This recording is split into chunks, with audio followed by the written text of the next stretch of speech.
Right, here's the second of the excerpts from Suetonius.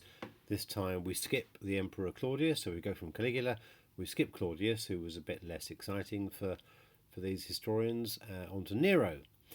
And we see in this first excerpt, the first screenful here, a couple of sentences.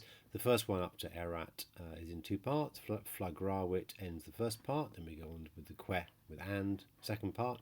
And then we have, in the second kind of sentence, we have an example of Nero when he was a young boy at school, getting into trouble for talking about the races. And the first part is saying how much he was excited by them right from early on. So, by passion for horses, that's equorum studio, or in passion or by passion for horses, indeed especially, from the beginning of his youth, from early age, okay, ab iniente aetate, he was excited. So you could say he was excited, begin with flagravit, by passion for horses, indeed especially from the beginning of his youth. Then the second part, que and most of plurimus, his conversation. That's a dative there, illy, but you can say his in English. Most of his conversation, that word sermon comes from that. Although it was forbidden, because the circuses were seen as, or the racing in the circus was seen as kind of undignified, a bit low life for people who were noble, like emperors and emperors' children and their families. So, although it was forbidden, was about the racing in the circuses, okay, racing in the circus. So most of his conversation, although it was forbidden, was about the chariot racing in the circuses. That's a general introduction. Then we have a particular example of that. And once, quondam, complaining, that's our famous present participle, querens, complaining inter condiscipulos, among his classmates, about a agitatorem, a charioteer, a green team charioteer, praesenum agitatorem, who had been dragged, that's our PPP, our perfect passive participle, who had been dragged along with his paedagogus, that's his slave who kind of took him to school and made sure he behaved, with his slave, that's ablative, so with his paedagogus telling him off, obliugante, that's the second present participle, this time in the ablative. He pretended, ementitus est, then we have indirect statement, that he, say, was speaking, loqui, about Hector. So, second part, and once, he was complaining among his classmates about a green charioteer who had been dragged with his paedagogus, or telling him off. So when his paedagogus told him off, he pretended that he was speaking about Hector. Now, Hector was the great Trojan hero in the Trojan War. He was in Homer's Iliad. He was famously killed by Achilles, and then Achilles, because he hated Hector so much, he tied Hector to his chariot and dragged him round the walls of his city in front of the eyes of his parents.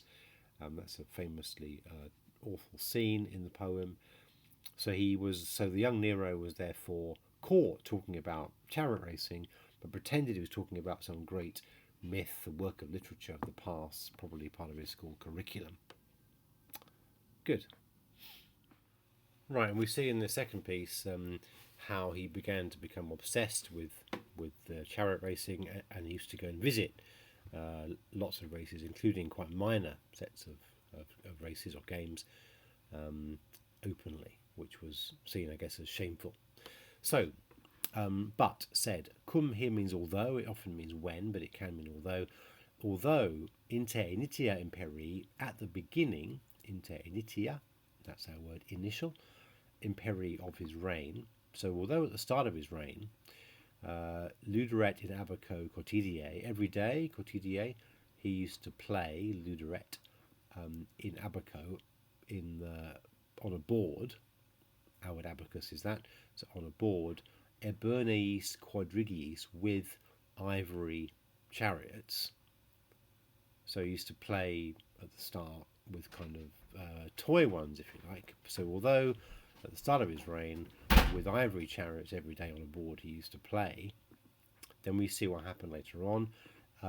He comiabat ese kesu, he used to travel, Komeabat, from his country retreat, Eisekesu, so when he used to go out of the country to his palace in the country, he used to travel from that place to all ad omnes circenses, to all games in the circus, etiam minimos, even the smallest ones, even the ones that were insignificant, it says.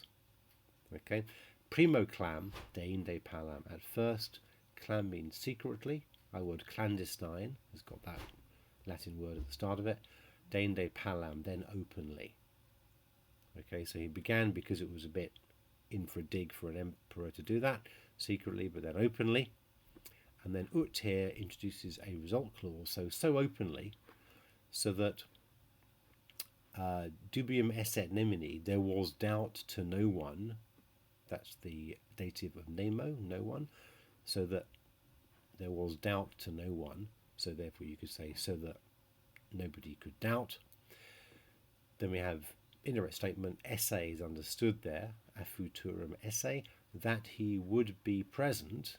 That's our word ad sum, which you know, but it's a rather strange looking future infinitive of that word, that he would be present, that he would definitely be present, utique a futurum esse, eodie, on that day. And I'll do that last bit again because it was quite tricky. So then openly, so that nobody could doubt, there was doubt to nobody, that on that day, definitely, he would be present, a futurum esse. Esse is missed out because it often is in Latin. It's not quite necessary, but it is important grammatically, so we can kind of think of it as being there. So nobody could doubt that he would definitely be there on that day. So he became quite predictable. He'd always turn up at these small sets of races. Good. So he began by playing with little toys, then he used to go and watch all of them wherever he could. That's the basic point of this. That's the first half of the Nero done.